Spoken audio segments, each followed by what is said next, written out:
Yeah, yeah. All right, Jesse, we've just exited out of master control and out of the beta housing pod. We have 3 housing pods here at the jail. We have the female pod, which is Delta. We have Alpha behind us. That's for our lowest security inmates. And then our beta pod is for our higher security inmates. And we just came out of beta, and as you saw in there, Jesse, it's a 2-tier pod, so there's 2 levels of cells. There's also in that pod segregation pods. So there's the big open area, and then there's 4 or 5 other separate areas within that pod.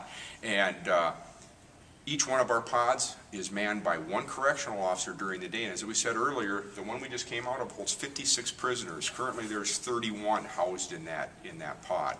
And we have no way to really know who's going to be coming and going from the jail. We could have our deputies bring in 10 prisoners in the next 10 minutes and literally fill up a lot of beds within our facility. And one of the concerns that we have is that our jail is operated under a plan that was supplied to the DOC when we opened, and that's our operations plan.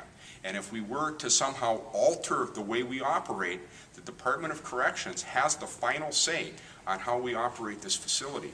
And if the Department of Corrections says you're not going to do it that way, then we can't do it that way. And that's really the difficult thing that we face, is we start to change things and it has a domino effect on the rest of the facility. So we could, by trying to save money, actually end up incurring more costs. As we move down the hallway, let's say you're a prisoner and you need to go to court. When we bring them out of the housing unit, we'll step across the hallway and we'll come to our court's elevator. And the court's elevator leads directly to the courtrooms. So why don't we go ahead and go up?